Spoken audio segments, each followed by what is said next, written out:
Let's talk about tech, shall we? Chris Abel is here, real Chris Abel, Krisabel, because as folks thought, we're not going to make it easy to spell once, we're going to make it hard to spell twice. Why Yep. not? He's so unique, his name is even different. Chris, how are you?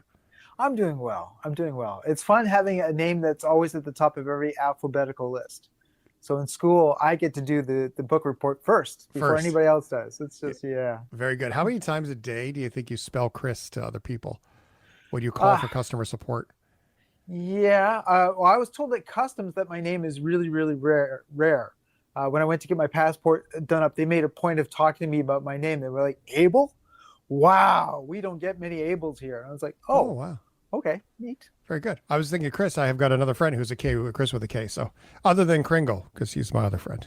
Yeah. Very good.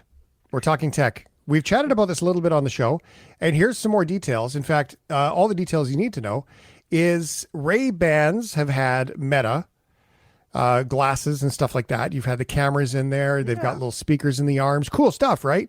Very But then cool. they've come out with new versions of it, and we're talking about like heads-up display style stuff. That's right. So last week, Facebook had their Meta Connect event to launch the next generation of these glasses. The thing is that lots of companies have tried to create smart glasses, but Meta has been the most successful. People have got them. They absolutely love them. So the short news is there is a next set of glasses that are going to be available now. The first thing is that they've got a second generation of the Ray-Ban glasses that everybody's familiar with. They sell for $520. They've got a better camera and better battery life. So right there, you get that upgrade. And then there's a second version of the glasses, but this time instead Ray-Bans, they're Oakleys. And they're Ooh. Oakleys because they're geared towards athletics. There's an AI assistant that will give you all sorts of information about athletic goals and records that you've reached, that kind of stuff. That is selling for $690. Those two are available in Canada now. The one you're talking about is available in the US, but not coming till Canada till next year. It's Oh, called Meta Display. And this is the one people are really excited about because everyone has struggled in the tech world to come up with a pair of glasses that kind of act like a computer that's hands-free and have failed disastrously. So the thought was, can Ray-Ban and Meta be successful where everybody else has failed because they've done so well with their sunglasses? And so Meta Display is called that because in the lower right-hand corner, you see a small little computer screen. And you can see the screen. You can see text on there. Text messages appear. And then to control it, you don't have a mouse. So they give you a special wristband you wear, and you use gestures like a mouse. The early word from those who've had a chance to actually test it out for a week or so is that it actually is successful. hmm. Many people are saying this is the first time you're seeing a product that actually points to the fact that we can start to have a hands-free computer display experience. It will come out early next year in Canada. We'll find out exactly what the delay is about, but it's going to be interesting in terms of how this is used, because it's one thing to have these glasses on and you're sitting at your desk at home navigating your messages. It's another thing if you're wearing these glasses out in the real world, if you're driving with them, for example. Already Meta and Facebook have indicated that they think this is not just about taking a step towards having a hands-free computer experience, but actually having a set of pair of glasses, smart glasses, that you'll want to wear all day.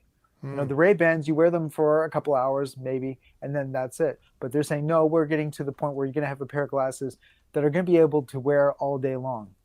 Distracted driving concerns me with these things. Reading your text messages while you're going down the highway at 110. Distracted driving is a huge problem. It's something that even people who understand it's a bad thing to do still end up doing. I know from hearing from the police that it's just disastrous in terms of the number of accidents. And it's hard to get people to kind of curb that behavior. So this is a major concern with Meta Display. Is this something that's going to only make that problem worse? Or is there going to be a way in which we can kind of curb that behavior? We'll find out. Well, I would imagine that it's going to be one of those things that if your car is connected to CarPlay or your phone is connected to CarPlay, then the glasses won't work the same way, kind of like you can't accept a FaceTime call if you're plugged into your car. But all you have to do is unplug it. And it was kind of like the old days with those, single DIN or double DIN video decks you could put in the car that you Yeah. weren't allowed to watch TV or watch DVDs. But if you just disabled the brake sensor, you were fine. You know what I mean? Like it was a Yeah. It's a weak I think workaround. the key is going to be to encourage people to understand that these are designed or going to be a fantastic experience if you are a passenger, if you're in an airplane, for example, where a lot of people have reported that VR glasses have been very useful and beneficial. So I can imagine that Meta Display will be very popular amongst those who are flying to different countries or on a Those train goggles, that's a good across idea. Canada. Can you imagine sitting back in the plane as opposed to leaning forward and watching the seat in front of you? You just kind of kick back, throw your head Yeah, back, watch your show with your goggles on. totally. It's a good idea. Hadn't thought of that. Well done. Chris Abel is here. Okay, we're talking about a lot about Apple products, so let's continue with the iPhone 17. There have been some reviews that say it's pretty hot. The thin one is very thin, but then the glasses or the camera part's still pretty thick. I don't know what that looks like with a case on it. Cool things. Tell me There you about it. go. That's what it looks like with a case on it. So I've got the iPhone 17 right here. I've been testing it out and playing with it. Normally, I skip this model. Normally, I go to the ones with the bells and the whistles because that's news. That's more exciting. I don't want to do boring reports. This year, I'm making an exception because this is the phone to actually pay attention to. The iPhone 17 base model, the one that is just the first initial one that sells for $1,450, is exciting this year because what Apple has done is they've made no compromise. So, for $1,450, you're getting the iPhone 17, but it's the same price as last year's model. However, this year's model has 40% better battery life. It has double the storage, 256 gigabytes, and the 12 megapixel camera has been upgraded to a 48 megapixel camera.